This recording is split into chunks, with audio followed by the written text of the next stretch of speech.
Cola and your local Pepsi Cola bottler who invite you to catch that Pepsi Spirit.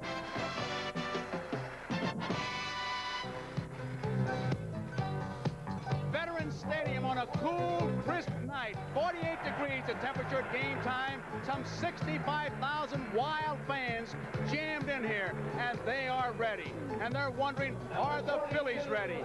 Hi, everybody. I'm Joe Garagiola. And the big question seems to be, are the Phillies worn out from the battle they had to wage to get here? Are the Kansas City Royals too rested? Well, as far as I'm concerned, in a World Series, that's really not a factor. It always boils down to hitting, pitching, defense, and speed. Well, we have with us this year Tom Seaver, the Cincinnati Reds, in the booth. And last I asked Tom about the pitching. Well, Joe, I think the key to the pitching, that Kansas City comes in here and can set up the pitching exactly the way they want to. They have Dennis Leonard going, their best pitcher, and behind him, they have a very strong bullpen. The Phillies, on the other hand, are starting Bob Walk, really their number 5 pitcher, and after the games in the Astrodome, a very tired bullpen. So I think going into game 1, pitching-wise, Kansas City has a distinct advantage. All right, and my sidekick, Tony Kubek, will be here as always. Tony, how about you? Your thoughts? Well, just a couple of observations, Joe. It'll be the first time in World Series history, 2 rookie managers, Dallas Green of the Phillies and, of course, Jim Fry of the Royals. First time ever, artificial service all over the field. Every World Series game will be played that way. We've got a DH this year, but I think a key might be the speed. Both teams with excellent speed. We could see a lot of extra base hits. I really think it's going to be a high-scoring World Series, and the team that uses that speed most aggressively, defensively, and at the plate and on the bases might end up with the World Championship ring, the first for either team. Okay, Tony. Well, we made a case for both ball clubs, but I think there's a great baseball line that really covers the subject, and it goes something like this, that the expected is always happening when it's least expected, and vice versa. And now let's meet the players. Let's go to the PA announcer, Dan Baker. Hello, ladies and gentlemen. Here are the starting lineups for tonight's first game of the MLB World Series for the American League champion Kansas City Royals. Leading off, the Major League leader with 230 hits is 162 total bases. I couldn't hear him. Left fielder, number 6, Willie Wilson.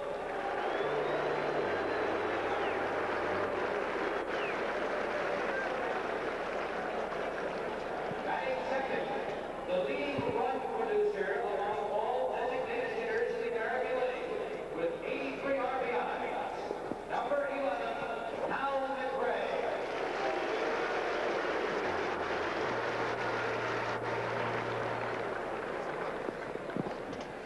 Hal McRae, the designated hitter. And batting third with a 390 average, there he is, George Brett.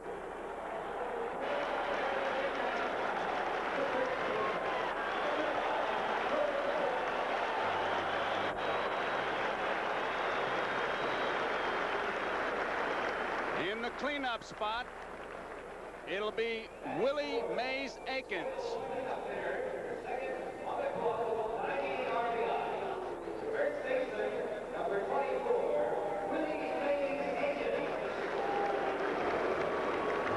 Darrell Porter will be the catcher. He's batting fifth.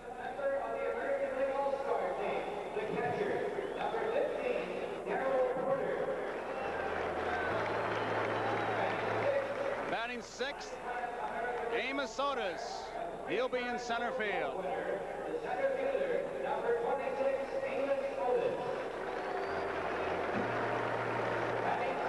Batting seventh, right fielder Clint Hurdle.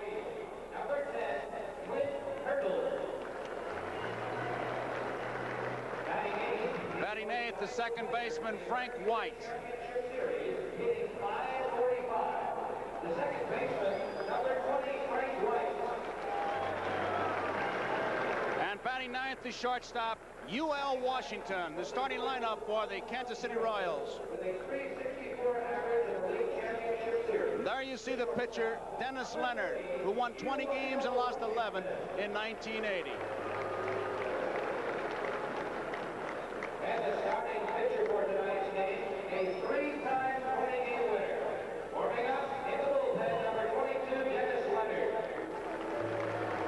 introductions having been made, the manager, Jim Fry, rookie manager, came over from the Baltimore Orioles. How do you like that? Didn't get introduced. They got him right now. Okay, that makes it official. And now for the National League champion.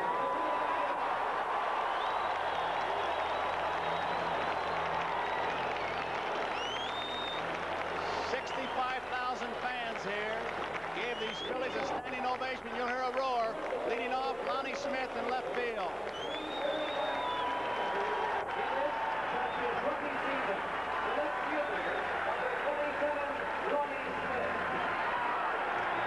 Batting second will be Pete Rose at first base. He'll get a roar.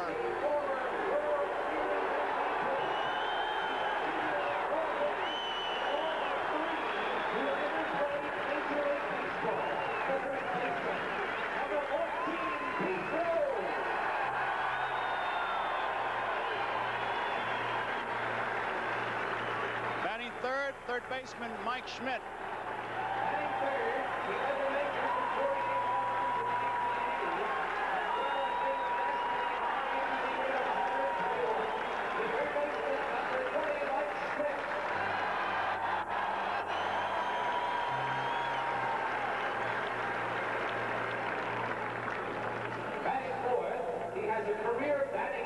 Batting fourth, Bake McBride. He'll be in right field.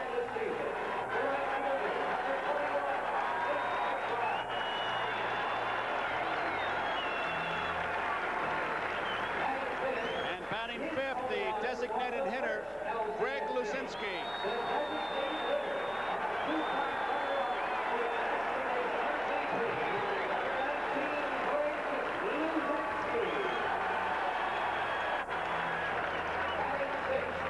Batting sixth, the center fielder, Gary Maddox.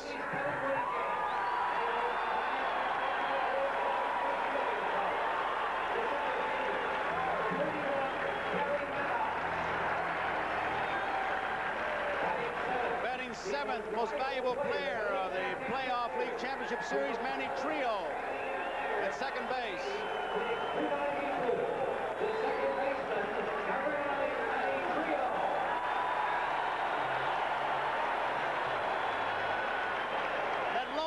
You may have picked up was Sparky Lyle, who was seated on the bench. You may see him again. Batting eighth, Larry Boa. He'll be a shortstop.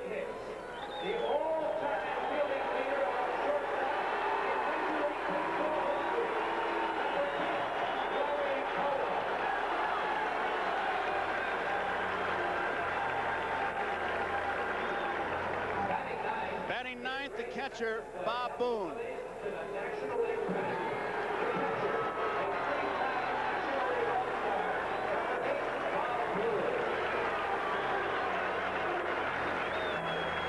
And there you see Bob Watt. He was the Phillies' third selection in the June 1976 secondary phase of the draft. He won 11 and lost 7. Did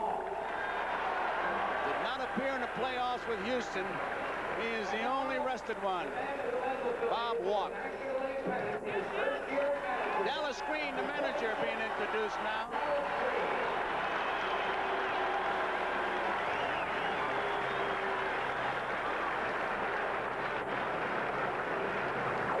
Ladies and gentlemen, please rise as the Bishop McDevitt High School Band unfurls. And now we'll have the All-Philadelphia boys qualities.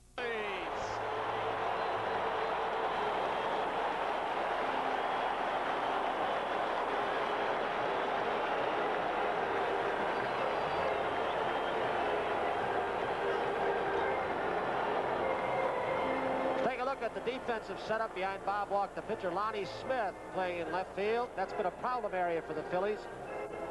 Maddox is in center field. Gary Maddox, Bake McBride in right. Mike Schmidt, the third baseman. Larry Boa, the shortstop. Manny Trio, what a championship series he had. He was the MVP for the National League. Pete Rose at first.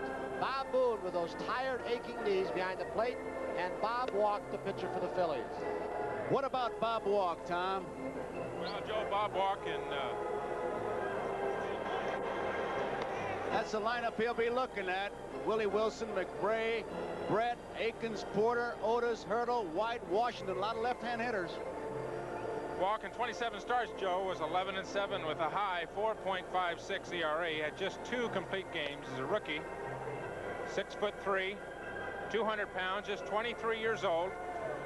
When he came up in the middle of the season, he did an outstanding job for the Phillies, and then had a little trouble going down in the last month. His last starts, really, he just pitched 12 days ago and pitched fairly well, but that's really the only good start that he had going down the last month. He pitched 7 1/3 innings, just gave up 1 run against the Cubs. You'll see an outstanding fastball from him, very good slider, and an occasional curveball. Doesn't change too much. He'll come right at you. Like many of these young pitchers on this Philly staff, the young pitchers that really were tutored by Dallas Green in the minor leagues, will come at you with hard stuff. They won't be cute. They'll come right after you. This Kansas City ball club will be running. I think it'll be almost like a track meet. Does he have a pretty good move? It's a fair move, but you can see as you watch his delivery here now, as he's throwing in his stretch, that he has a fairly slow delivery to home plate. So you definitely, I think, you're going to see some running if the Royals do get somebody on base. Harry Wendelstedt, the home plate umpire, walking out to talk to Bob Walk, and there are the umpires. Wendelstedt at home plate. He's from the National League. Bill Kunkel of the American League is at first base. Paul Pryor of the National League at second base. Don Denkinger, he's from the American League. He's at third base. Left field, Dutch Rennert of the National League, and Nick Bremigan of the American League is in right field. Only 3 pitchers in the history of baseball or World Series play. Bob Walk is the third, have ever started the first game of the World Series as a rookie. Grover Cleveland Alexander and Joe Black. Oddly enough, Walk in the minor leagues at the beginning of this year. That's never happened before. Well, he'll be facing Willie Wilson, who hit .326 in 1980 with 3 home runs, 49 runs batted in. He's a big guy, 6'3", 190, 25 years old, born in Montgomery, Alabama, now lives in Summit, New Jersey. He was the Royals' June draft pick, the top one in the regular phase of 1974. Ball 1.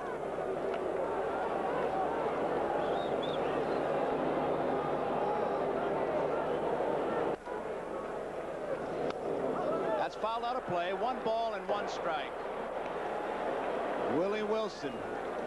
He gets on. You almost have to throw to third to head him off. He is, Gene Mock calls him the most disruptive base runner, the most disruptive player in the American League. Foul out of play. 1 ball, 2 strikes. Walk appears to be throwing pretty hard. That last pitch especially, Tom. I say he has an outstanding fastball, Tony, and he'll come right at you with an occasional slider, occasional curveball, but if he does have a problem, will be with control, and the hitters are going to see a lot of fastballs. He struck him out. Good fastball. 1 out.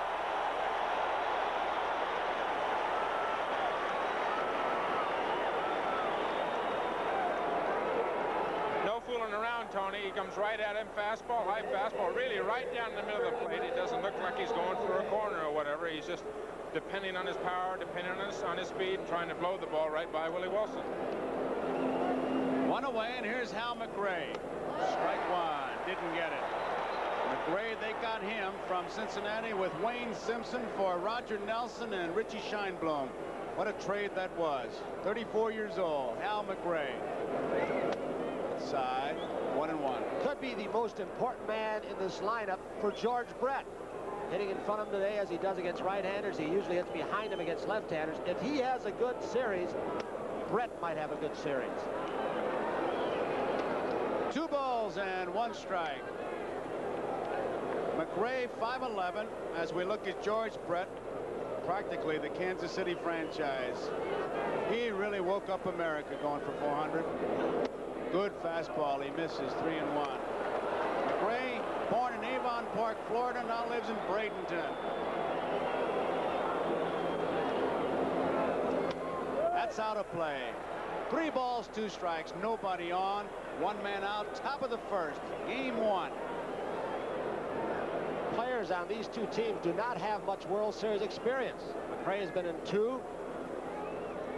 Ken Brett been in the World Series for the Royals and just 2 for the Phillies. Rose and your former teammate, Tug McGraw. 3 balls and 2 strikes. You know, one of the most useless questions, I think, Tony and Tom, is when they ask a guy, who would you rather play in a World Series? They asked Ken Brett that, and he said the Chicago Cubs. Outside. Base on ball, so McRae is on. A base runner, and it brings up George Brett. And if you start with his statistics, you'll be here until next week.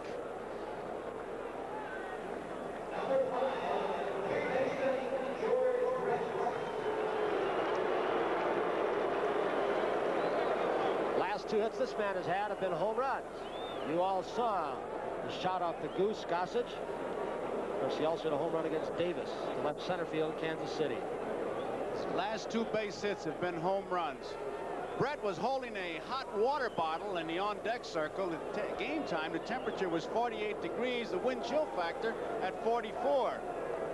And those pitchers like to saw that bat off in your hands when it's cold. Put those bees in there. It's popped up. Mike Schmidt taking charge in foul territory. Out.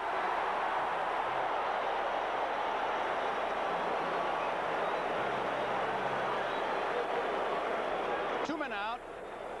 McRae at first base, and it brings up Willie Mays Aikens. Willie Mays Aikens, born in Seneca, South Carolina, still lives there. Born during the 1954 World Series, so it's pretty obvious who he was named after. The delivering physician was the man who said, we're going to call you Willie Mays Aikens. 6'2", 220. He'll be 26 years old on October 14th, and there are his stats. 20 home runs, 98 runs batted in. And if that ball's in the area, you're going to see a pretty good swing. You know, one of the interesting stats on Willie Mays Aikens, Joe, is that hitting behind George Brett, with Brett having over 100 RBIs, Aikens himself has 98. So, I mean, on the Phillies, you've got Schmidt Luzinski. On this club, you've got another really hot duo for RBIs in Brett and Aikens. Good fastball. The big part of Willie Mays Aikens here came the second half. He had knee surgery at the end of last year when he was with the Angels, missed the championship series. And they said that hampered his swing, so he came on very strong, Tom, the last 3 months of the year. There are 2 outs. McRae's at first. They want to keep that hole between first and second open. Willie Mays Aikens, a good pull hitter. McRae has stolen 10 of 12 times this season. Which I think is unusual because basically the times we've seen Aikens, he's been a pull hitter, but Maddox in center field, way over to left center field. Maybe they're going to try and pitch him away, and they think that he will not be able to pull the great fastball that Walk has. Look at the defense. Look at the right field line.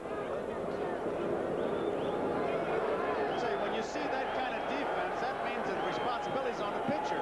I think, Tony, what you're going to see here, and Joe, is that you're going to see definitely what the pitcher and how the pitcher, they're not going to let Willie Mays Aikens get out of the batter's box. He wants to scoop that left foot out of the batter's box. Harry Wendelstedt, the home plate umpire, a very good National League umpire. Which is unusual, I think, because maybe Booney asked him to do it, but if he gets a base hit, the umpire could call him out, I believe, for being out of the batter's box. He should maybe call it to the umpire's attention quietly. 2 balls and 1 strike with 2 outs. You just have to have part of your foot on it. There you see it. That's why they rub out that line, and it's one of those irritants that it catches. See him sneaking out? Line foul down the third base line. What you try to do as a catcher sometimes is just keep bringing that up and agitate the hitter, because Willie Mays Aikens will put a part of his foot there and then ease his way out. 2 balls, 2 strikes, 2 outs. McRae's at first.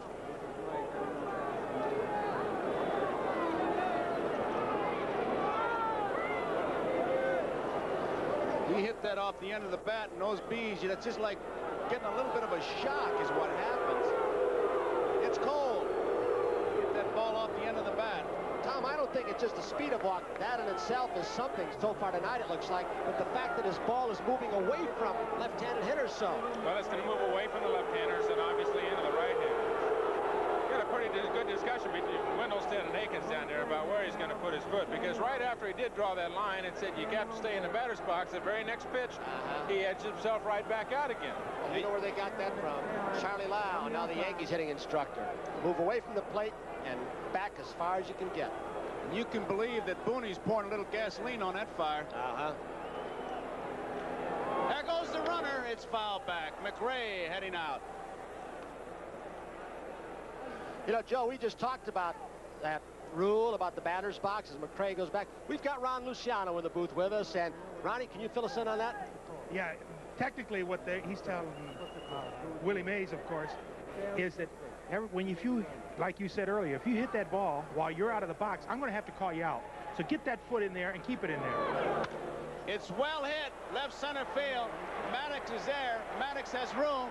Makes the catch. And that ends the first inning. Willie Mays Akins flies to center. And as we go into the bottom half of the first inning, no score. Kansas City, Philadelphia.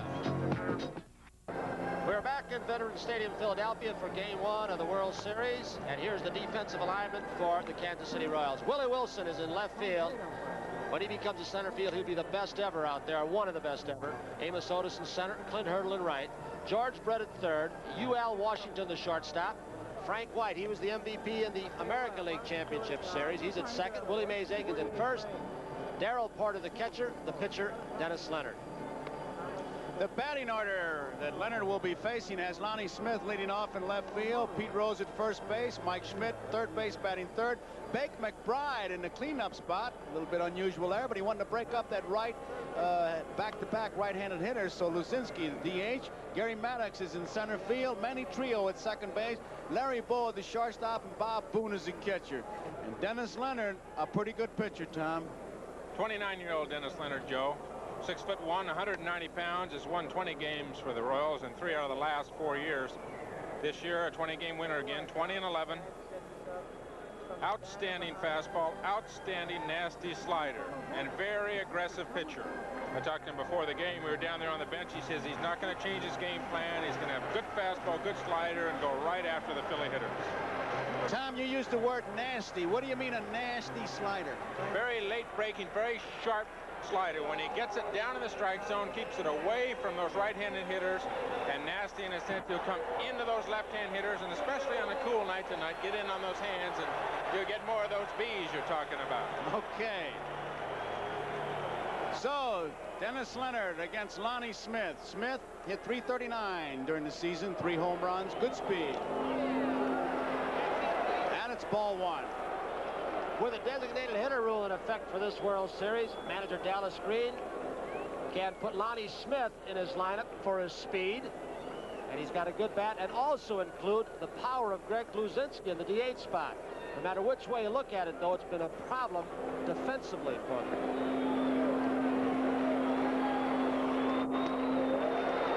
Ball 2. 2-0.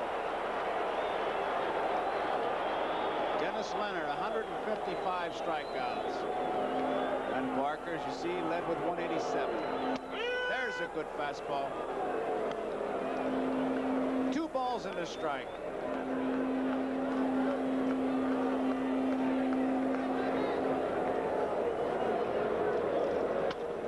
Bouncing ball. Frank White has it. Run away. Joe, Tom and I talked to Frank White, as we all did, talked to various players around the batting cage. Frank was talking about getting that first World Series, the World Series ground ball. He said, I want it in a hurry. He's talking about it right now. He said, this field is much slicker and faster than the one in Kansas City. And he was very concerned, wasn't he, for a great fielder that he is. Right now, he's talking to Willie Mays Akins. Tony, I think this AstroTurf, especially with a little chill in it, gets a little bit harder, and even Larry Bowe is concerned about it, that the ball's going to be a little bit quicker coming off that AstroTurf on the ground balls. In the summer, of course, when it's very warm, it's a little bit more resilient and takes some of the energy out of the ball and won't be quite as quick as it is under, say, cool weather conditions. Misses. 1 ball, 1 strike. You've heard it before, but we'll tell you again. The inspirational leader of this ball club, and throughout every out when they were behind in that league championship series, Rose was all over some of his players to inspire them. By chopper. UL Washington has it. There's a throw. 2 outs. They follow him coming back. UL Washington. Good arm. The toothpick kind of guides him, I believe. He said at the time he sleeps with it. I asked him why he puts the toothpick in his mouth, and he said, why not? So they're 2 away. Nobody on. Mike Schmidt. Schmidt, 48 home runs, 121 runs batted in, hit 286.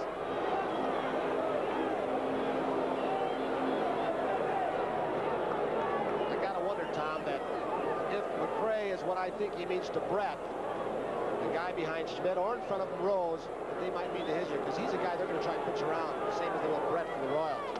You're exactly right. Brett's the guy on the Royal Ball Club you don't want to beat you. Schmidt's the guy who on the Philly Club could mean disaster. He could carry a ball club through a World Series if he gets hot. He had a very difficult playoff series, pressing probably, and now obviously looking for a very good World Series.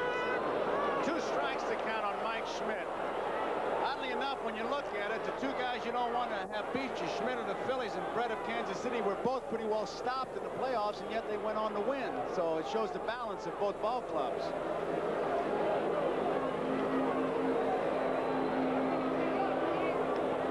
Two strikes to count.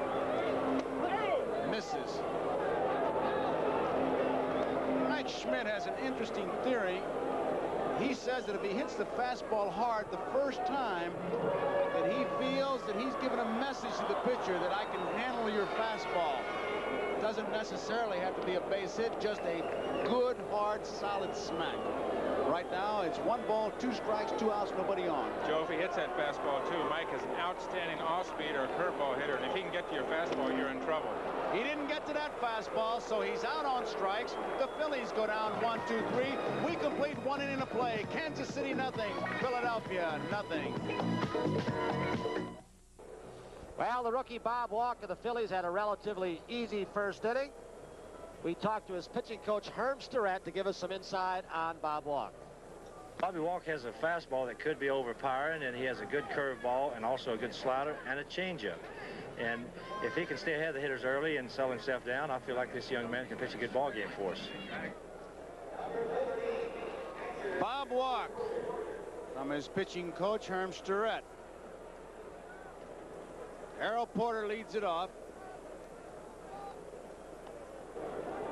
Porter, 6-footer, 193, born in Joplin, Missouri. When I think of Joplin, I think of the late, great Gabby Street.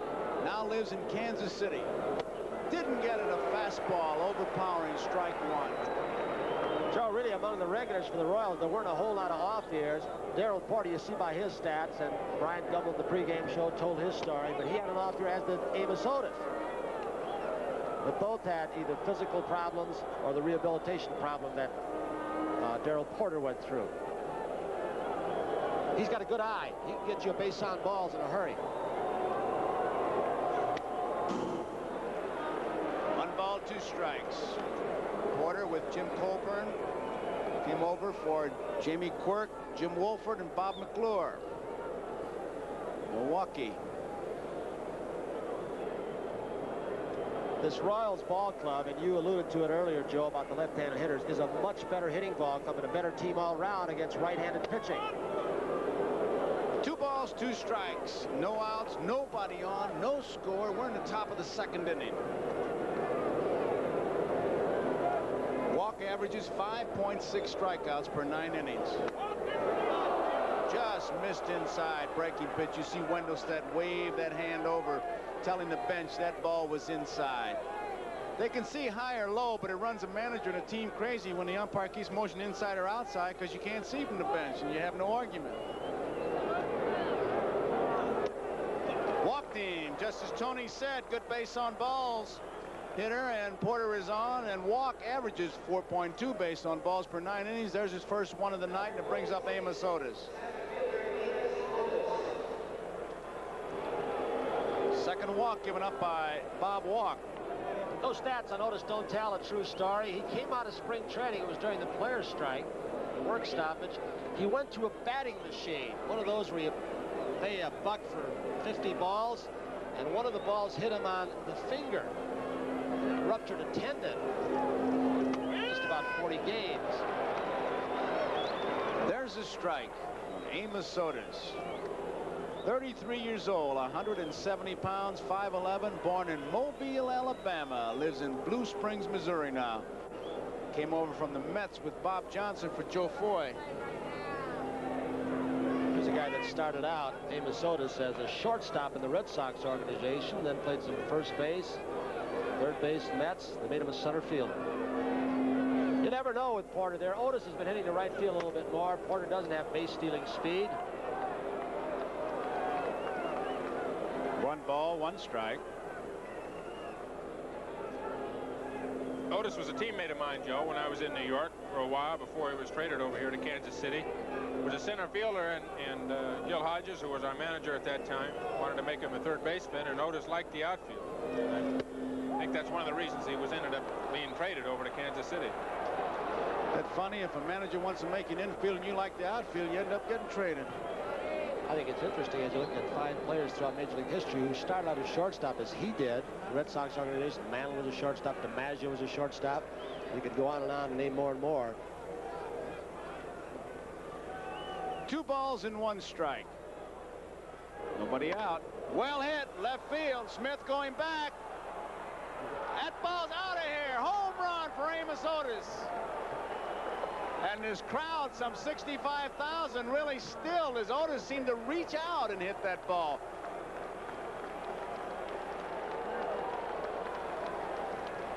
Tommy, looked like a breaking ball to you? Looked like a breaking ball to me, Tony, and looked like he just reached out and punched the ball. And when he first hit it, I thought it was going to be a routine fly to left field. Of course, the ball carries extremely well on this ballpark, but it certainly doesn't look with the swing that he had like he hit it home run power enough to hit it out. And Lonnie Smith gave up on it early. You bet he did. You know, I think it's deceiving as we look at this one go out of the park for a 2-run home run. Many people feel the Phillies have more power on their team. Well, once you get by Schmidt, who had the big year, led the major leagues with 48, you go down to Luzinski with 19. A bigger ballpark that the Royals play in Kansas City, it is much more difficult to hit home runs out of. So their power could be deceiving, especially against right-handed pitchers. There's the Kansas City bench. They've got a 2-run lead. And Hurdle is the batter.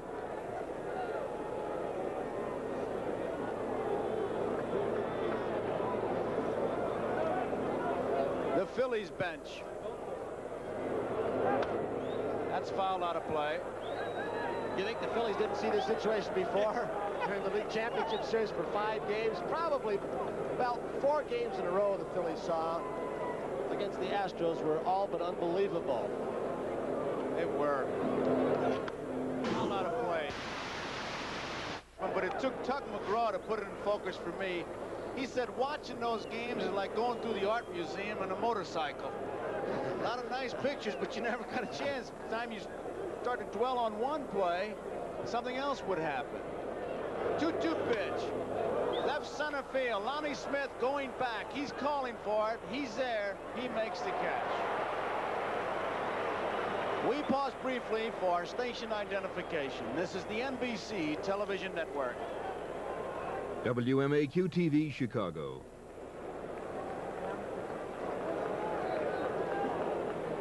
Joe Garagiola with Tony Kubek, Tom Seaver here in Veterans Stadium in Philadelphia. The Phillies trailing by 2, as you see. A home run by Amos Otis after a base on balls to Darrell Porter. That's the story. And here is Frank White. Right field. McBride has plenty of room. Makes the catch there 2-away. Amos Otis' home run, his very first World Series at bat, makes him the 16th player to do so. The last one was Doug DeCinces in 1979. So Otis, one of those boyhood dreams comes true. Here is UL Washington now. This is one of the trouble spots that manager Jimmy Fry knew he had to fill when he took this job. Shortstop and bullpen. Well, we know he got Quisenberry. This guy right here really filled that shortstop hole, replacing Freddie Patek. UL hit 273. He fouls off the first pitch. Young man, as we look at Jim Fry, the rookie manager of the Royals,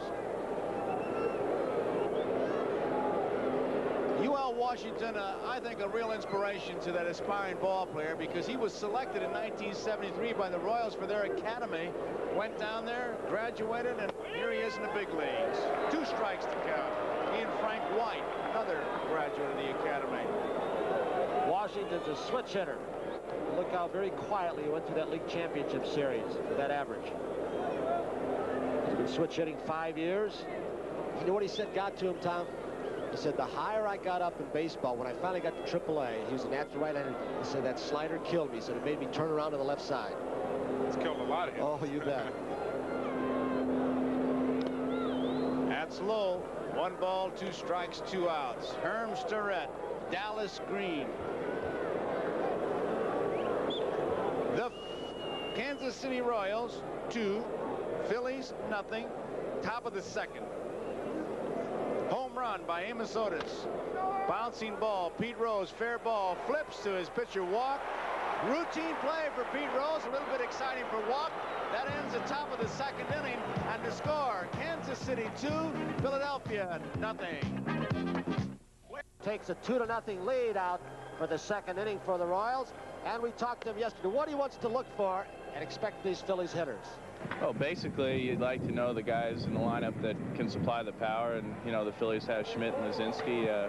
You know, there might be a situation with a couple of men on base where, you know, if there's an open base, you might not want to give in to them too much and, you know, let them beat you with the long ball. But, you know, basically, you know, you want to know their strengths and weaknesses. You want to know how the other teams try to pitch them a little bit, and I guess we'll get into that a little bit more in the scouting report. But, you know, basically, I feel my biggest thing to know is the ones that can hit the home runs and, you know, try to neutralize that power. Dennis Leonard neutralized the power. Bake McBride batting 4th, takes it for ball 1. Bake right on top of that plate. Takes a strike on the outside corner. He likes the ball inside, uses a very light bat. 32 ounces, but he can get around on it, and it's a small bat. 32-32. Didn't get it. 1 ball, 2 strikes. Nobody out, nobody on to score. 2-0 Kansas City. We're in the bottom of the 2nd. Dennis Leonard. Joe, I think what Dennis said in his piece right before this inning started, that, as you well know, these teams get scouting reports from, you know, the scouts have been following him for the last 6 weeks or whatever it's been. And I think the most important thing for a pitcher when he's going against a club that he's never seen before is what is a hitter's, exactly what he said, what is a hitter's strength and what is his weakness. But I asked Dennis before the game, I said, well, anything different, what he can do? He says, well, if I get to a situation where it's my strength and it's a hitter's strength, I've got to go with what's been successful for me the entire year. I've got to go with what's my best pitch, how I feel I can get him out. UL Washington in time. Bake McBride is out. So there's 1 away, and it brings up Luzinski.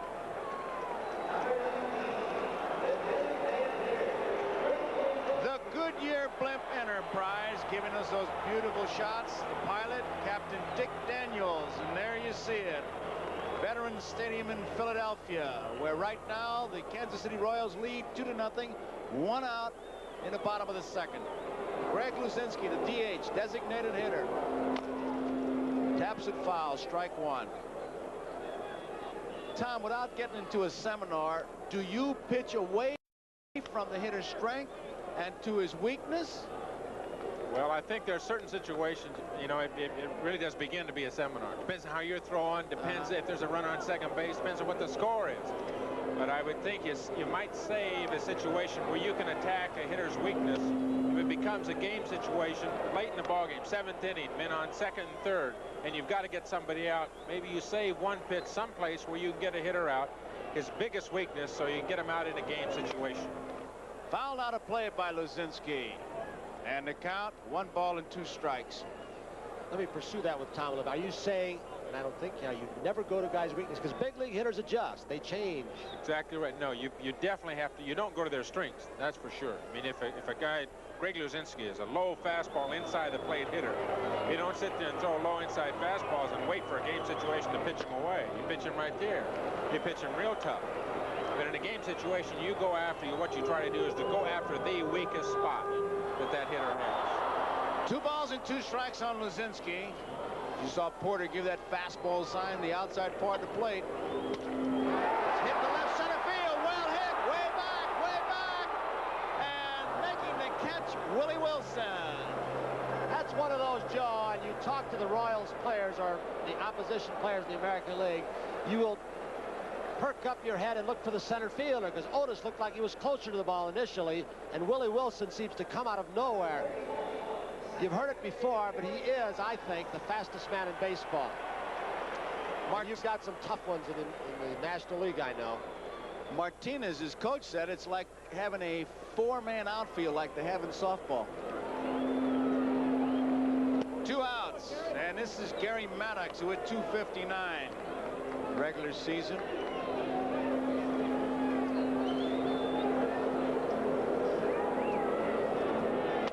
Didn't get the fastball. Maddox hit .300 in the championship series.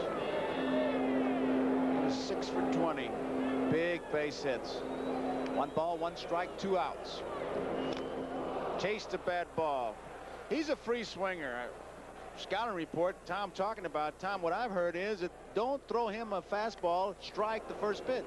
First ball, fastball hitter, Joe. Right. That's a classic cliche when you're going over a ball club in the clubhouse. You say, what kind of hitter is this fellow? Gary Maddox, dead first ball, fastball hitter.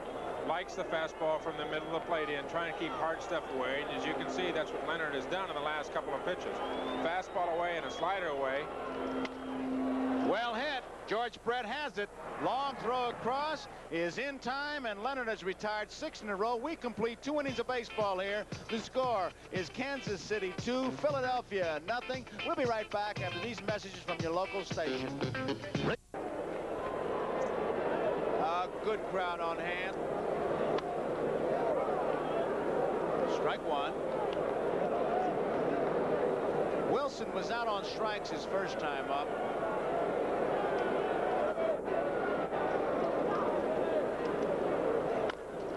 Chopper. Trio has it on a big hop.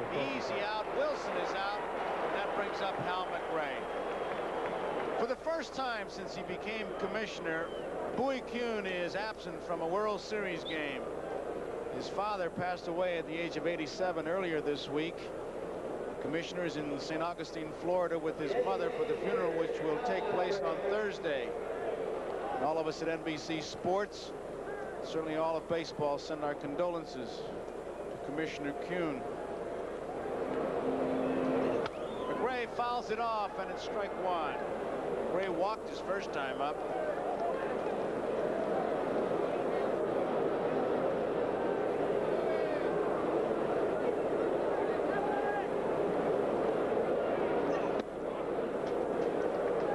One ball, 1 strike.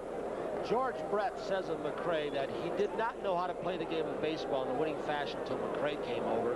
This is one of the most aggressive men you'll ever see. Base hit up the middle. McRae gets himself a hit. 1 out, 2-0. Royals leading, and McRae is on, and George Brett is the hitter.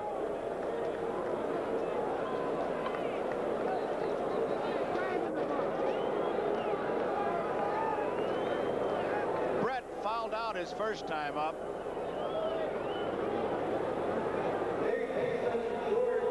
There's a possibility that a running game could start. Of course, with a left-handed hitter, you'd like to have the hole open. But Brett, with his great bat control, he wants a new series of signs from the third base coach, Gordy McKenzie. That's what the finger was. Started all over. I wasn't watching. McRae stole 10 times during the season, caught twice.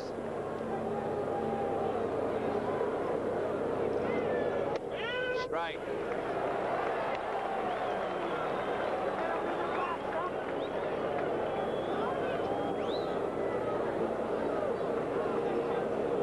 Struck out just 22 times all year long. That outstanding bat control. Just a commercial. Let him know that, hey, I know you're there, and I'll be back after this next pitch. George Brett. Beautiful curveball. That's the first off-speed pitch he threw, Tom. Joe, it'll be very interesting really to watch how they pitch to Brett. Now, the first time up, they gave George a fastball. He popped it up. The first pitch this time up, a fastball, and he comes back with what looks like a straight changeup. Looks like Booney wiggled his fingers before that to get the straight change, and it was a beautiful pitch. But it'll be interesting to see how a ball club here in the National League pitching against a fellow that they don't see all year. Just see him on TV, get the scouting report. A fellow that's hit 390. It can't be real easy for a rookie pitcher. Maybe the American League will learn something from the National League. They didn't know how to pitch. And Billy Martin had a good theory. He talked about it on television during the championship series about how to pitch Brett. Never the same way, basically. It's more in depth than that. One ball, 2 strikes. But there are some teams who try and pitch Brett away and play him away.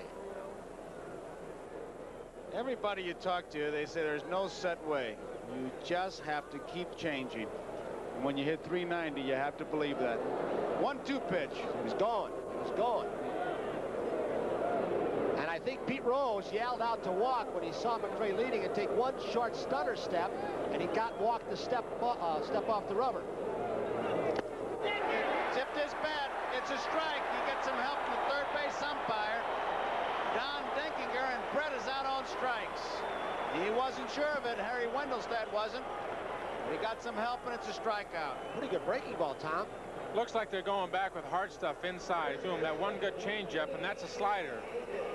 Looks like it's going to be a strike. Looked like a fastball possibly fooled George. George, of course, had never seen Bob walk before, and it looked like it might have been, he thought it was a fastball back inside, broke down in the dirt, and fooled George. I don't think that George doesn't put that in his back pocket. He'll remember that pitch. Willie Mays Aikens. Aikens flied to center field his first time up. McRae, the base runner. Score 2-0. Kansas City leading. We're in the third. It's high. It's ball 1. 2 guys on the right of that split screen that you just saw a moment ago as we look at Aikens in the championship series. Rose and McRae played together, and Rose taught McRae how to be fearless on the base paths, and McRae brought it to Brett and the Royals. It was a good move, but not good enough. You know, Tony, as I watch this Kansas City club, they all look like they're contact hitters, except for this fella right here. And he takes a healthy cut. I mean, he takes as healthy a cut as any ball player I've ever seen. He'll get down on that back knee, and he'll go for the Atlantic coast if he can hit it that far. Times we've seen him, Tom, he's hit some low fastballs, and I've seen him. Low and inside. Look at him perched on that front toe. Gray draws the throw. He's getting antsy over there, but you would still think that they would be leaving the hole between first and second open, but the defense in the outfield has Maddox in left center field, as we pointed out earlier. There he goes. Well hit, deep to right field, but she's curving foul. That's what I'm wondering about, Tom. The defensive alignment that they are using on Aikens, you can see how fast he got around on the inside pitch. And they're playing him to left field. Here it is, Tom. Well, hit and run, it looks like he's throwing a fastball in. Either they're going to throw him in real hard or throw him away real hard, because Maddox, of course, is way around in left center and is getting him in the right center field alley. Maybe they feel Aikens, if he's going to pull the ball, he's really going to pull it down the line. Not going to hit it in the right center field alley. If he goes to the other way, he's going to hit in the left center field alley, and Maddox is protecting that. Holding. High, deep right center field. McBride going back, Maddox going back, home run! That ball just got up there and just kept going. And Willie Mays Aikens just broke into his home run trot. He's just now getting to third base, and I don't blame him. He's going to enjoy it all the way. 4-0, Kansas City. Tom, we were seeing on those 2 home runs, and I'm not demeaning either this one by Aikens or Amos Odom, but how well the ball carries in this ballpark. Here it is again. Well, I can tell you from past experience, and you can see the awesome swing that Aikens has, that the ball will carry very well in this ballpark. Maddox was way over in left center, and he did hit that ball right where the defense wasn't playing. Even if the ball had stayed in the ballpark, it would have been an extra base hit, even for Aikens, who is not a fast runner. Ball a little bit down and in, wasn't it? So it's 4-0, and here is Darrell Porter, and it's ball 1. Bob walked in 1980. Gave up 8 home runs. He's been touched for 2 of them tonight. In the second inning, a walk to Porter and a home run by Otis. Now a base hit by McRae, a home run by Aikens. strikes to count. 2 outs, nobody on. 4-0, Kansas City leading. Game 1 of the 1980 World Series. Misses, 3-0. The fans are getting restless right now. They're down by 4. And Tom, I just got done looking down at that Phillies bullpen. Well hit, right field. It is a foul ball. Tony, you can see down there in the Phillies bullpen, nobody warming up. 4-0 already here in the third inning, and I think it gives you a situation of what the Phillies bullpen is really like. They had to work so hard in Houston to get out of Houston alive from the Astros that they are really spent down there. And I think philosophically what they're doing, they've got 2 games here, game tonight, game tomorrow night with Carlton Gore. And I think what they want to do deep down is to get out of Philadelphia 1-1.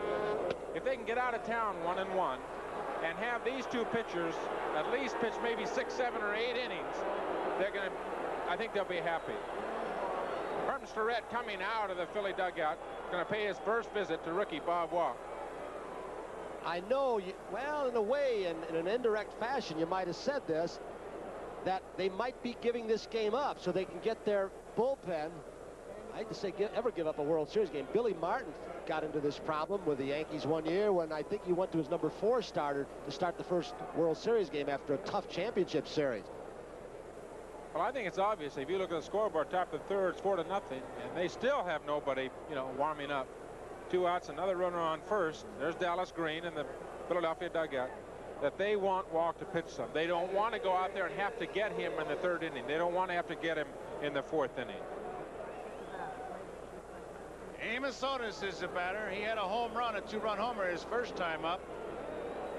Porter, who walked in the second, has just walked, and Otis takes his strike. 1 strike to count. Walk seems to be throwing, I would say, well. The 2 home runs have put him down by 4. He's walked 3, struck out 2. He has allowed 3 hits. 2 home runs and a single to McRae. That's out of play. Walk, when he was called up from the minor leagues, really got it out of the chute in a hurry. He was one of the key men for the Phillies as the pitching staff was having problems. But late in the season, he really didn't pitch that well.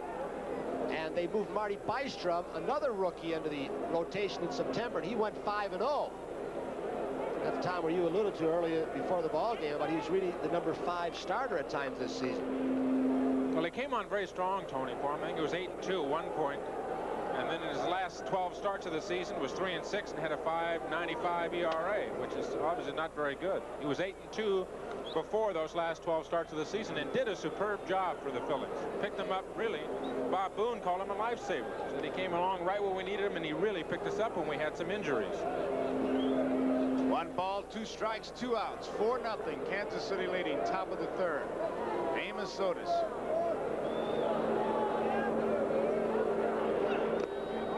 Nice play by Boone. Tom, let me take you back to Otis's home run. It was a 2-1 pitch. He threw him a breaking ball. Is that a surprise to you, that pitch to Otis? It's a surprise to me in the sense that Walk is a fastball pitcher and a power pitcher. He's got to come at you and be aggressive. And he let Otis, who, from the people I've talked to, they say is a breaking ball hitter. He gave him a pitch to hit. I think he should have come at him right with a fastball. Of course, he turns around with Aikens and throws him a fastball, and he loses it for him, too.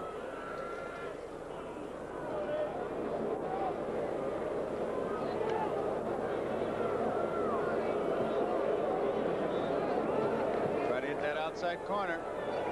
Breaking ball. Mike Schmidt coming in fast. Bare hand grab. Throw not in time. Amos Otis beats it out. It'll be an infield hit.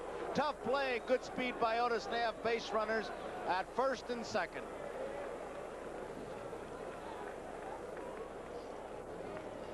You'll see the speed of Otis on this breaking ball that he chops in the dirt. Schmidt was playing back. He made the play as quickly as you possibly could, barehanding it, flipping it over. And that'll show you the team speed of Otis in Kansas City. to show you the agility of Mike Schmidt down at third base. He made 27 errors, but he could be very acrobatic down there. That's another thing, Tony, about Mike Schmidt. Not only does he have tremendous confidence with his bat, he has tremendous confidence defensively, and he will try those kinds of plays. He will try the play that seems to be impossible because he's so confident in his abilities. Strike is called. He went around, says Harry Wendelstedt. One strike. Here's the play again. See Wendelstedt. Fastball misses. 1 ball, 1 strike.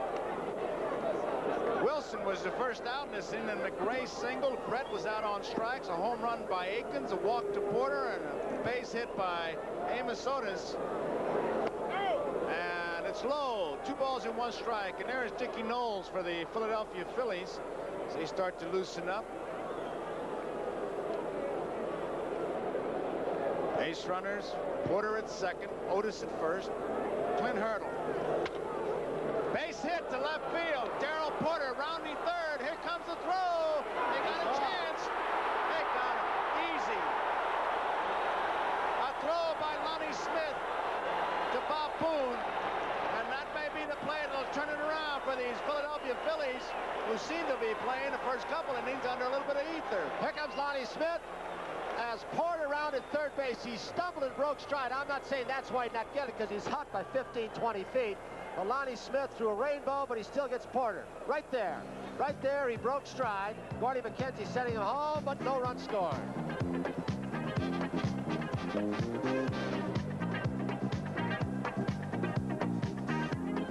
We'll tag you, and you will not hit me, and we'll both play and live happily ever after. I'll tell you one thing, Harry Wendelstedt, the home plate upper, had his nose right in it, too, didn't he? I tell you, you got to be like Pete Rose. You got to arrive at home plate in a bad mood, not in a good mood. 4-0. Bottom of the third. Here's Manny Trio. High chopper. UL Washington will have to hustle. Here's a throw. They get him. Good play by UL Washington. Tony, sometimes inconsistent, Joe, but darn good. You used an expression before, a quiet way he does it. Here it is, a chop ball by Trio. You can see the effects of the artificial surface. No play for Leonard. Trio does not have good speed. He's about average. UL Washington, used to the artificial surface, gets it over in a hurry. You know, Tony, you hear about these guys in the American League, and everybody said what a fine, really a fine player, a fellow that solidified that Kansas City infield that Washington was, and that was an outstanding. That wasn't an easy play right there that he made. Good transfer and a good throw. 1 ball and 1 strike on Larry Boa. Dennis Leonard has retired 7 in a row. 1 ball hit out the infield. Foul out of play. Tom, he's been very impressive. Very impressive, getting ahead of his hitters, a very good sinker, a good slider. Really been very, very aggressive. Somebody asked me the other day, said, what's his weakness? His weakness is April, May, and the first part of June. He just has a mental block about those the early part of the year. He was 7-7, and then ended up 20-11. A workhorse of a pitcher. Joe, 280 some odd innings he threw for Kansas City this year. He was 14-4 since June 29th, including a win over the Yankees in the playoffs. Bears out what you just said. Boa up the middle. That's going to go through for a base hit. There's the first hit of the game.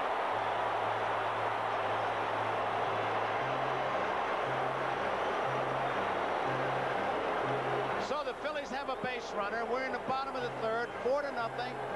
1 man out. Boa at first base. Boone hit 229, an off year, but you talk about a guy hurting. Got some big hits for him. His knees, he just can't even get down low enough to get in position to throw. His back. He has been booed in this town during the course of this year, but not at World Series time, at least not yet.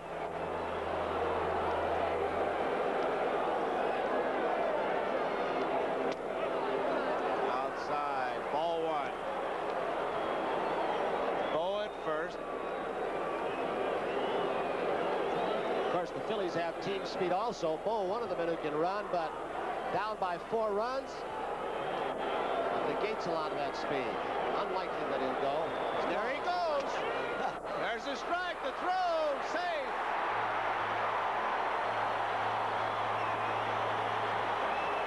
He got the crowd excited. That shows you how smart the old shortstop is. Unlikely to go. The words are out of my mouth, and he goes. The game has changed. And it is something that just might be enough to excite a Phillies team and get something going. Here comes Boa from left center field. Was Leonard not paying too much attention to him right there? I think it's the same kind of thing you were talking about, Tony. It's 4-0, and really there's no way a runner's going to go, and he's just safe by a matter of 3 or 4 inches. It surprised Frank White. I got to question his tag. He was behind the bag in short center field. Not that extreme, but it surprised him, and he didn't get to the bag in time. It definitely took the Kansas City ball club by surprise. I think it took Leonard by surprise and White by surprise. That's one of those stolen bases. I think that's a commercial. It says, guys, we're not dead, and we're going to be running all night. We don't care what the scoreboard says. The scoreboard's up to hit balls off and not to read. Yeah, but I appreciate Tom Seaver getting me off the hook there. Thank you, Ken. Foul not a play. 2 balls and 2 strikes. 1 out. Boa, during the season, at 21 of 27 in the stolen base department. That's a 78 percentage.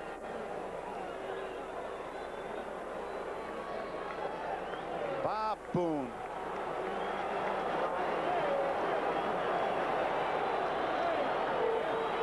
His father, the former major leaguer, Ray Boone. Line drive, left field, base hit, Boa scores, 4-1. Boone headed for second. Here's the throw, double.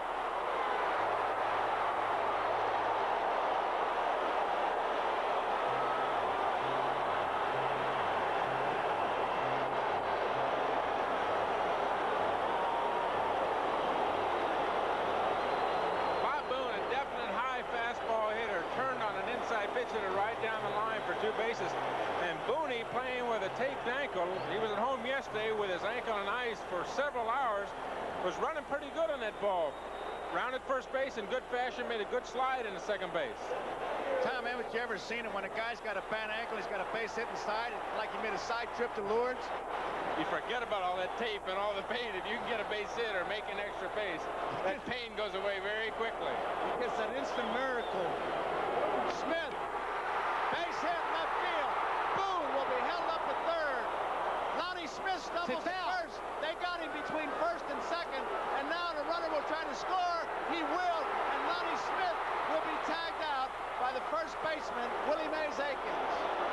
But Boone scored. It's 4-2.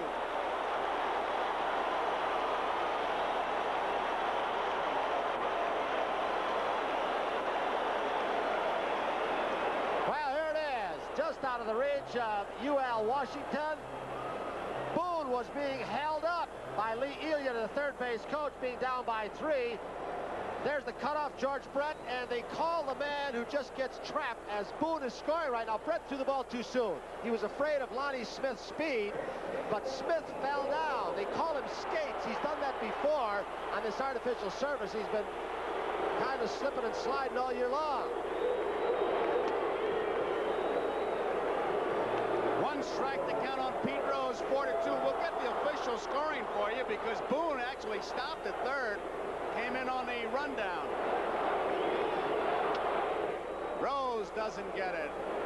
Well, it's got to go 7. 5 is Brett. 3 was the put out. There's no RBI. Give him an error. Can't give an RBI. Scores at a fielder's choice, I guess, on the throw. So even though Lonnie Smith may have goofed up, he at least got the run home, and that was his speed that did it. Outside. I think, Tony, is a pretty basic fundamental error, the kind of error that Kansas City will not make in a rundown. I think George Brett has got to get rid of the ball. He can't be running away from Boone with his back to Boone. He's got to get the ball down and let Frank White handle the ball at second base because Frank White has the play out in front of him. Foul ball. I think he was afraid of Lonnie Smith's speed. If he held it too long and didn't charge at him, Smith was going to beat his throw to second.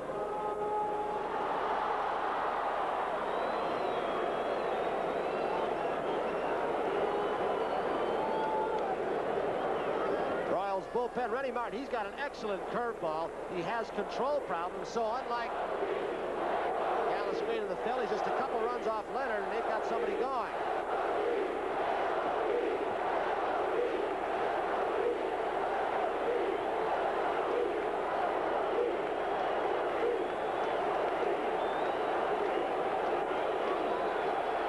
They loved him in Cincinnati, and they love him in Philadelphia. He's that kind of player. Thinking about Pete Rose the other day, there's a 12-year-old heart inside a 39-year-old body. 1-2 pitch. Hit him. Hey, he goes halfway out to the mound to Leonard. He's not going to rub either. Look at him. He's not about to rub. Watch this. A tough fastball. Looked like it sailed in. May have been a slider. May have been a slider. Rose takes it on the right leg. And then he starts out, and I believe he did have a couple of words for Dennis Leonard, the pitcher. Watch him. You think he isn't fired up? And he's got the fans fired up now, too, Joe. Well, I think it all started with that ball play, the base hit, and then picking up the second run. It's 4-2. The tying run is at the plate, and you got the guy who hit 48 home runs for you standing in there. Pete Rose is the guy who'll get it started for you. Tug McGraw, once again, talking about Pete Rose. He said if there's anybody in baseball that plays harder than Pete Rose, got to be an outpatient. You know, Joe, you look at that pitch when Pete Rose got hit. He didn't try and get out of that ball very well. He said, go ahead here, let me have it. I'll take it and let Mike Schmidt up the baits with somebody on. So the tying run is up there now. 4-2 is the score. 2 men out.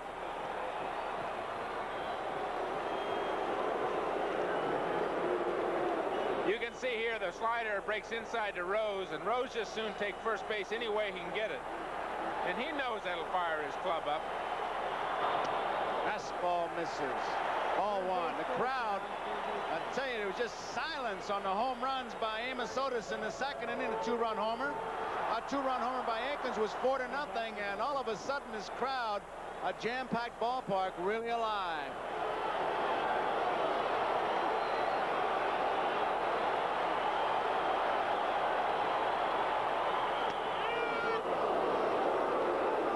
Strike, 2 outs. Kansas City 4, Philadelphia 2 as we look at that Phillies bench. There's Tug.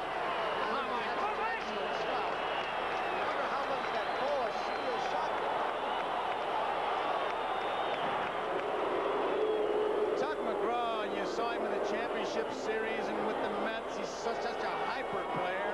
You've got to believe.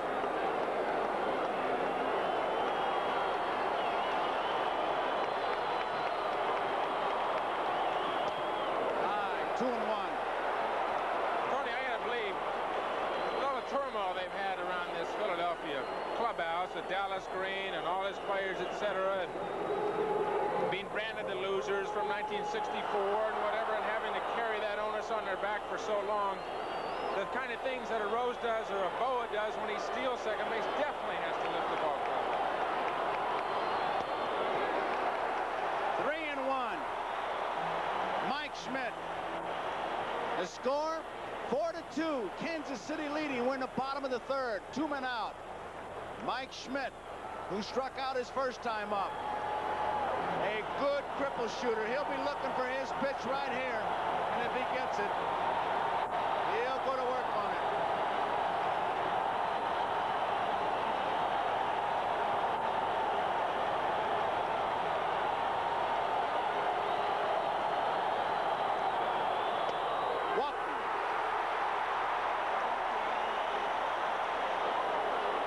First base on balls given up by Dennis Leonard. Here is Bake McBride, who bounced out his first time up. Schmidt at first, Rose at second. This inning started. Trio bounced out. Boa singled to center field. He stole second. Boone double to left, driving in Boa. Smith singled. Boone stopped at third. Smith got caught in a rundown. He was tagged out. 7-5-4-3, but Boone scored. And then Rose hit by a pitch, and now Schmidt has just walked.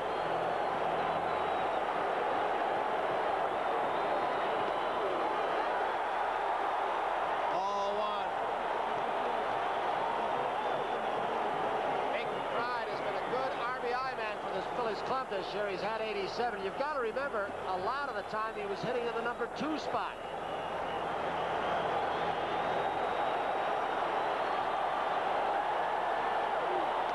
Strike. 1 ball and 1 strike.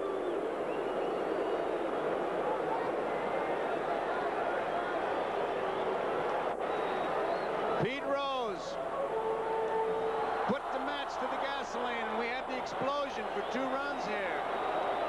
The crowd right behind their ball club. Well hit, right field, way back, home run.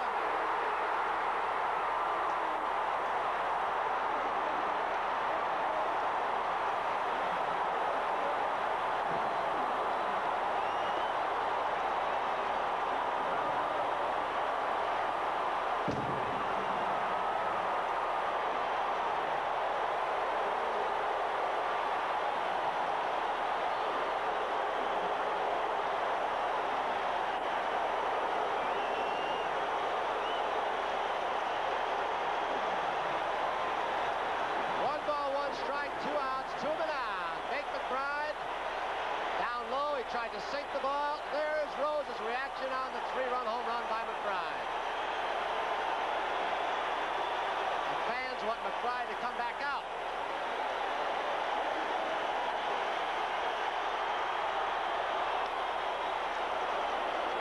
Foul ball. That's out of play. McBride did come out for a short while.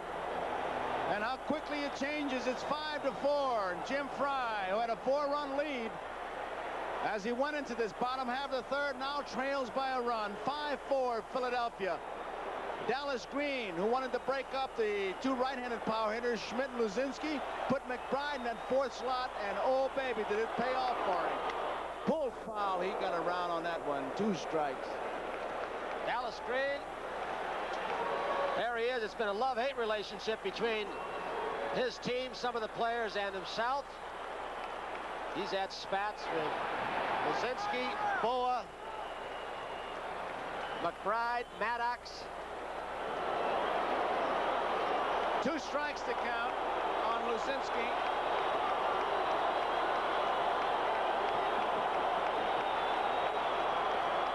Fouls it back.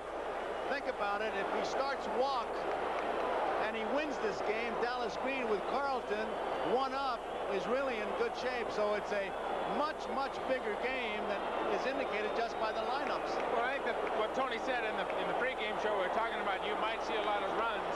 Here in the bottom of the 3rd, we see 9 runs already. He went around, he got him on strikes. That ends the inning, but a big inning for the Philadelphia Phillies. Look at this crowd on their feet as we end 3 innings. The score here, Philadelphia 5, Kansas City 4.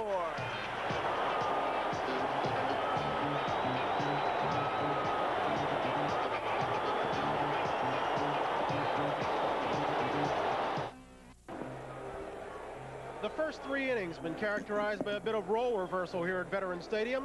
The Royals, known as a speed team, have scored their 4 runs on 2 homers. The Phillies, known as a power team, used Kansas City-like speed and jarring to generate some offense, then topped off a 5-run inning with a 3-run homer by Bake McBride. So it's 5-4 Phillies, and of great import is the question of Bob Walk's ability to handcuff the Royals offense and buy much-needed time for a tired Philly bullpen. As we start the 4th, the 60,000-plus fans of the bat have lots to cheer about. Joe? Okay, Brian. Here's Frank White. It's a strike. Dallas Green, starting his rookie Bob Walk, got in trouble, sticking with him.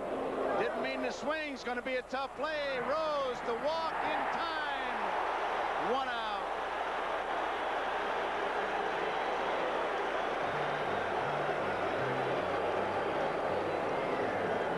Rose makes this play like he's been playing first base his entire life. Remember, this is just his 2nd year there. He gets the ball, Walk is over in time, he shovels it over in a big hurry because White can run. He is a very aggressive infielder, Pete Rose. He goes after balls. He might not have the speed of some. Tony, I think he's just an aggressive player, the kind of a guy that just generates excitement. He makes it happen. He's the one with Boa who really walked this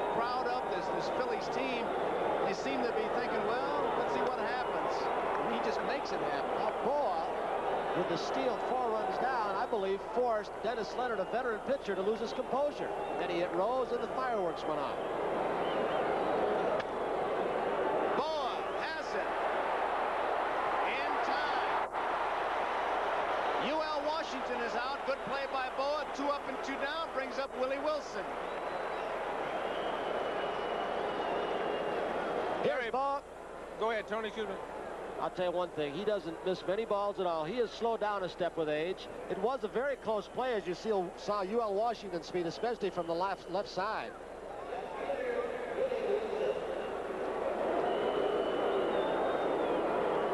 Willie Wilson was out on strikes his first time up. He bounced out second to first in the third inning. He's 0 for 2, strike 1. 5-4. The Phillies lead. We're in the top of the 4th. Nobody on, 2 men out.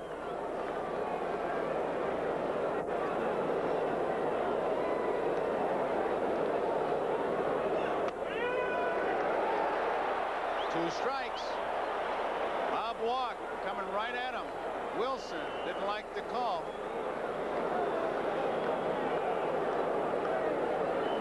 Tom Watson, a big Kansas City fan, I'll tell you that. Did he swing? Did he go around asking no, says third base umpire Don Denkinger. See, Watson threw out the first ball. Was it from Game 2 at Kansas City of the championship series? Tony, I played in the golf tournament in Amana with him, and he kept wanting to know about the Kansas City Royals. The Kansas City Royals. He's a big baseball fan. Foul tip. Wilson stays alive. Tommy, Bob Walk right now looks like he's got a little bit rejuvenated. Good fastball, Tony, and he's come back giving Wilson good, steady diet of hard stuff. The last 2 have been 2 hard sliders, but definitely your ball club comes back, scores 5 runs, is definitely going to pick you up. No question about it. He had to feel down. He gives up the 2 home runs and gets his ball club behind 4-0. But this Philly ball club, you know, Rose and Boa, they'll pick you right up, get you right back in the ball game. Fouled out of play. 2 balls, 2 strikes.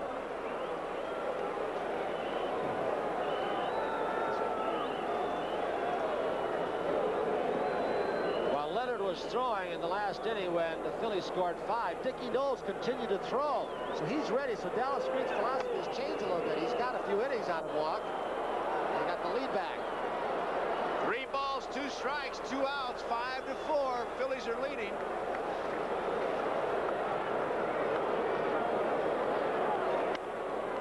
Out of play. Count remains full. He's just throwing the fastball by Willie Wilson. He did the first time. He hit a breaking ball the second time, and he threw that fastball by him. They are really shading him as if he's not going to get around on that fastball. All towards the left field.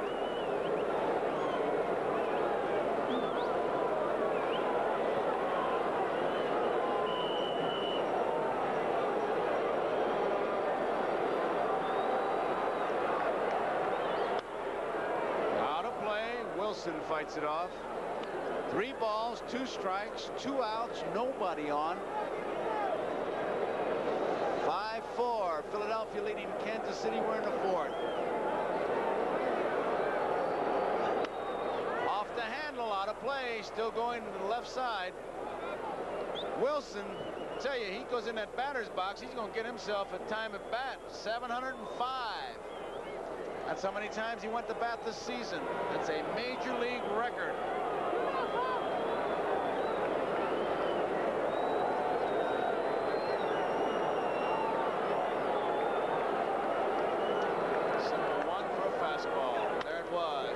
Swing. Mike Schmidt has it. Big hop. Throw in time.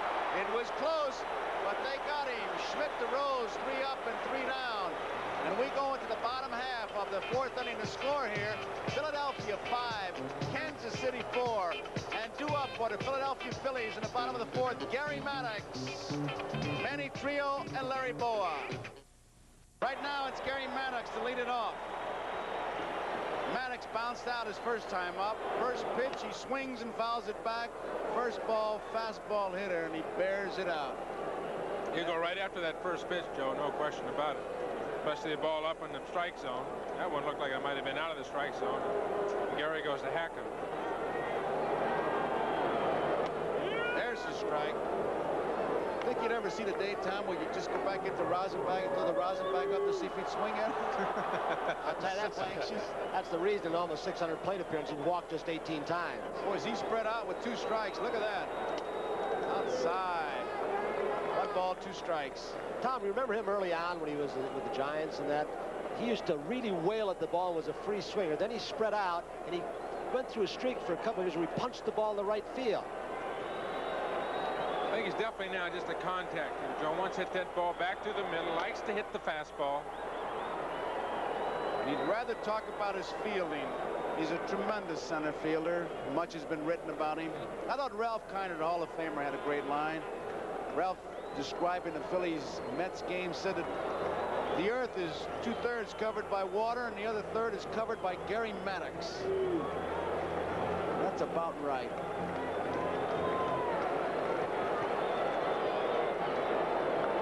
Got him. So there's 1 away in the bottom of the 4th. That's the 3rd strikeout for Dennis Leonard.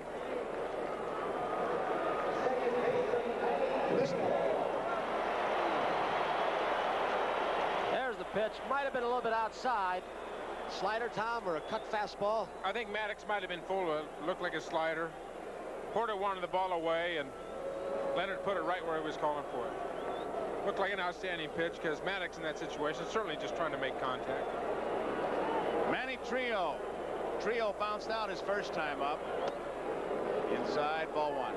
You know, Tony, we were talking about it in between innings after the last inning. Leonard sailing along very smoothly, and Boa gets on, steals a base, and for a 20-game winner, an outstanding pitcher, 280 innings, looked like he just plain lost his composure all of a sudden. And then he hit Rose, and that was it. He went further in the hole. He is a very tough kid, and the word competitor is overused many times, but he is that. And it was unlike him to have that happen to him, and that is not taking anything away from the Phillies because McBride still had hit that son of a gun. 1 ball, 1 strike on Manny Trillo. 1 out. 5-4. Trouble. High chopper. Tough play. Base hit. So Trillo is on. It's a base hit, and it brings up Larry Boa. This has got to frustrate the daylights out of a pitcher, Tom. The artificial surface, you make the good pitch a sinker. Well, he made a good pitch, definitely a sinker, and Manny just drives the ball right down in the dirt in front of home plate. The dirt's very hard out there. It really helps Manny. It helps Bake McBride, the guys with the great speed. If they can drive the ball down into that dirt area in front of home plate, the ball is going to bounce so high just the way it did. It's like an automatic base hit.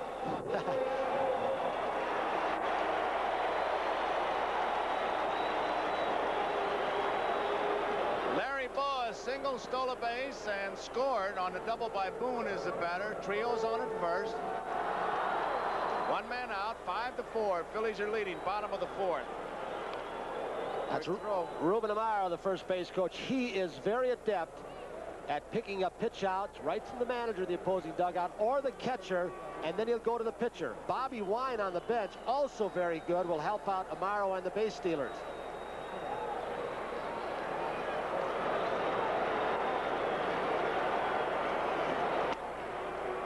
Outside, ball 1.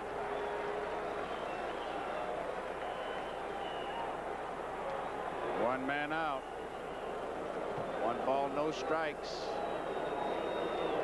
5-4. Philadelphia leading Kansas City, bottom of the 4th. Bad throw. There goes Trillo. Akins can't pick up the ball.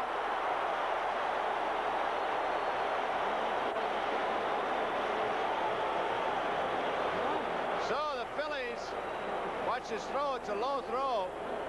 His right foot gave, didn't it, Tom? It's another classic example of really bad baseball. I think like the rundown that they had when Booney scored. That's a situation where you have a pitcher, Dennis Leonard, doesn't have an outstanding move, has an average move, a fair move, and what you've got to do is just try to keep the runner set over there. Don't let him steal. And here he's trying to pick him off, and that's a situation you just give a base away. That's a mental mistake. That's not that situation right there for a pitcher. Is not a physical mistake. It's a mental mistake. Those are the mistakes that you make when you beat yourself. 1-0 pitch now to Boa. Shortened up as if to bunt. Takes a strike. Brett was back. Pulls him in a couple steps with that fake bunt. 1-1 the count on Boa.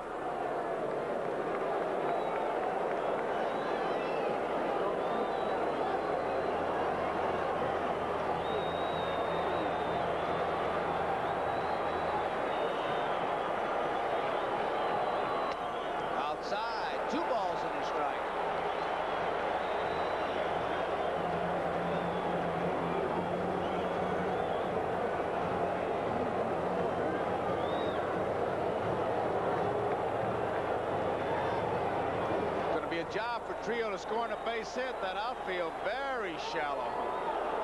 Wilson really guarding the line. There's a good shot of it. It's almost like a double infield. Willie Wilson's arm a little bit better than average.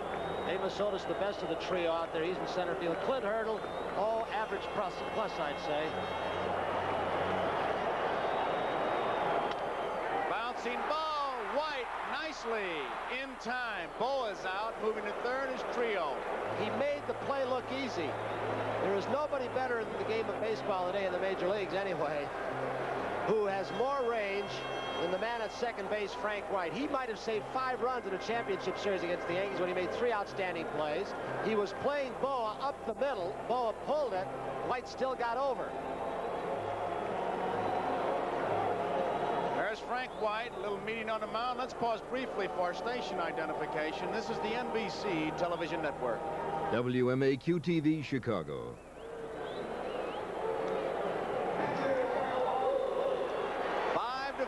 Philadelphia leading, bottom of the 4th. Bob Boone, who doubled in a run in that 3rd inning, is the batter. It was a pitch inside. He pulled it down the left field line. 2 men out. Trio's at 3rd. There's the strike.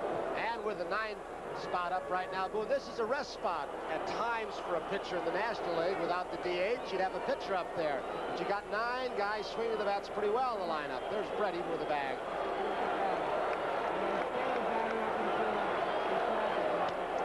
Outside, almost a wild pitch. 1 ball and 1 strike. Kansas City, a 2-run homer by Otis in his 2nd, jumped out 2 runs as we look at Dallas Green and Herm Starrett. Aikens hit a 2-run homer in the 3rd. A big 3rd inning by the Phillies. 5 runs, and that's how we stand. 5-4 outside. 2-1 the count.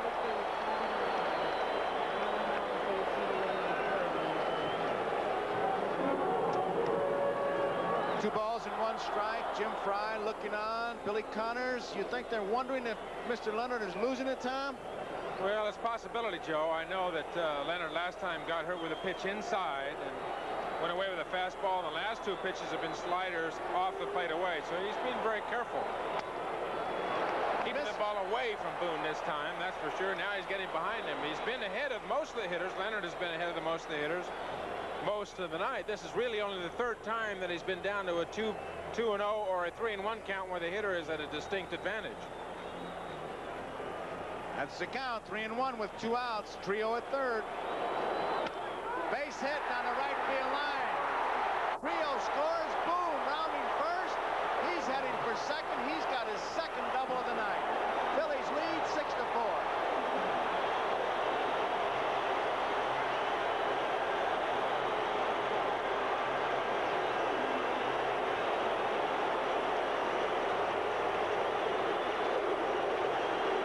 To Bob last night, Tony, on the phone. I called him over at his house. He lives over in New Jersey. He had his ice around his feet.